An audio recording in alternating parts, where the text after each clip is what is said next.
Okay, so now just hold that ribbon down and lift the casing up, and you can just sort of pop it out of here, just like that.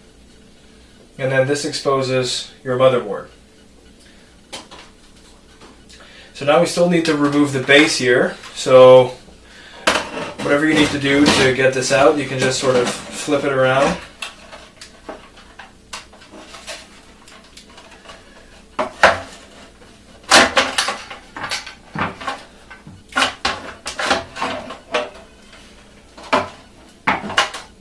Just like that. And that's it. You've removed the casing from the PS3. Now, over on this side, or on the back, you can just sort of slide off the back casing part.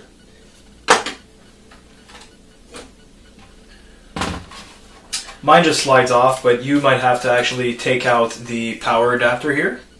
So you can probably just slide this part out and just remove this afterwards. But either way, it's fine.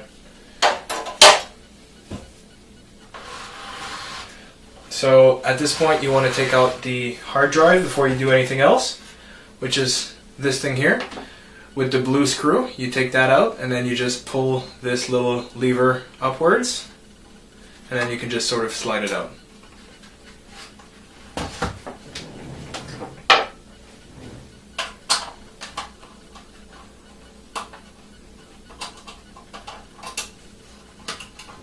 So take out the blue screw, and then you pull this off, then you just slide it to the right, and it just slides out just like that. So don't worry about damaging it or anything, it's pretty sturdy. So now that your hard drive's gone, you can leave the fan on if you want, if it doesn't need to be clean. There's a wire right here behind it. So just pull this wire out from the motherboard, just like that, and then lay it back down flat.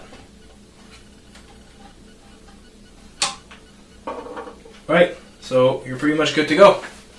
Now we're just going to peel the motherboard off of the fan casing and apply the thermal paste.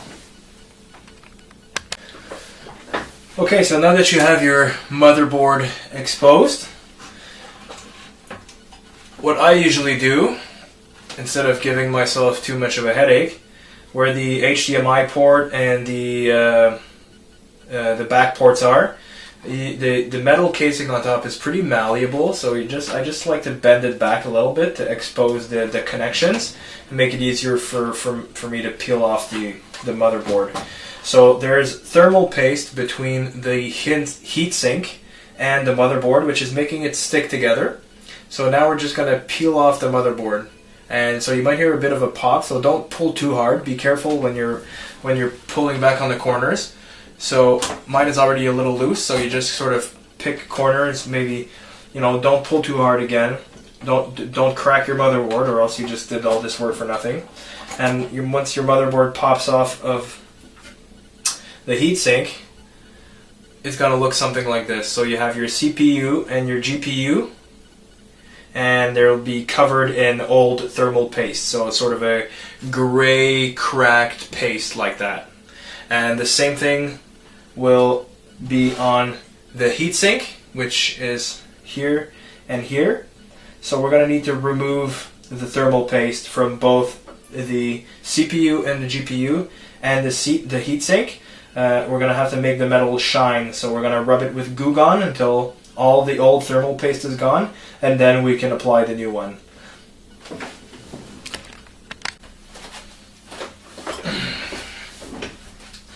Okay, so to clean the CPU and GPU, to clean the thermal paste off, just grab a piece of paper towel or something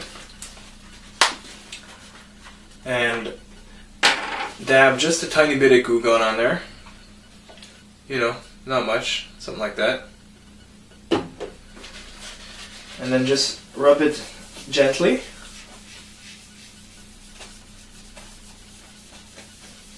and it's just going to sort of turn the paste into like a liquid form that you can just rub off with a clean side of the paper towel. So make sure you get all of it off, and make sure that you clean off the edges of the chips as well, because you don't want any runny paste, remaining paste on the chips.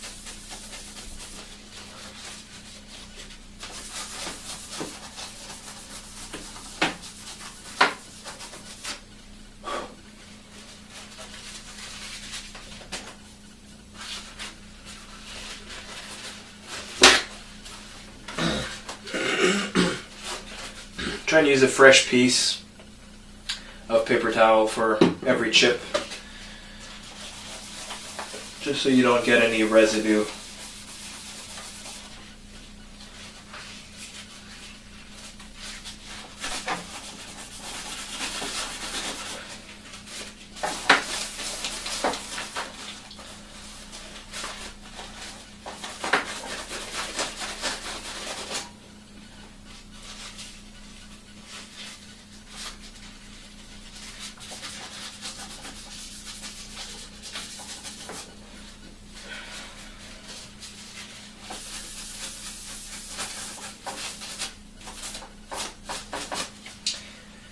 Okay, so after you've removed the paste from the chips on the motherboard,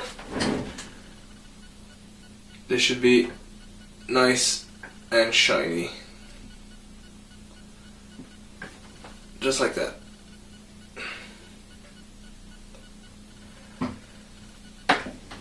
You should be able to see the light clearly reflecting on them. So now you want to do the same thing, but on the heat sinks. So these are still dirty. I'm going to clean them now.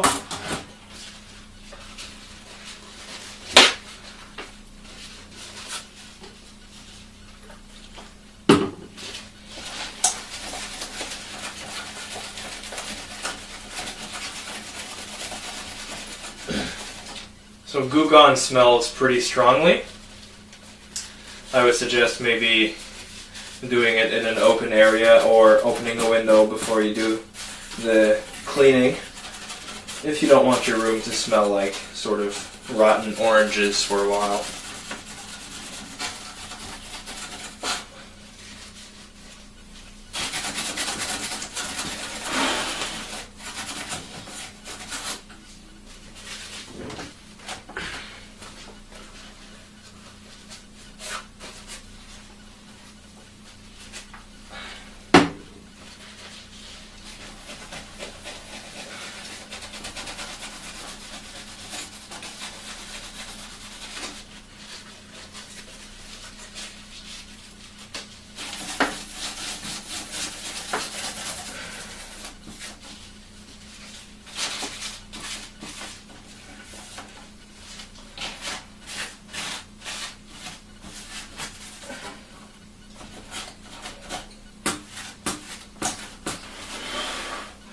Okay, so make sure that the heat sinks are also nice and clean and shiny.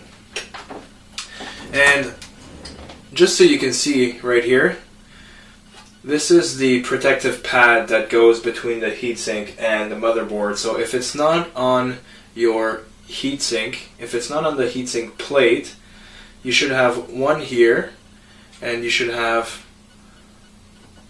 4 here. 1, 2, 3, and 4. So those should be either on here if they're stuck on the metal, or they should be on top of the chips on your motherboard. So make sure that you have those, because you're gonna get all sorts of funky problems if your protective pads are missing. Okay.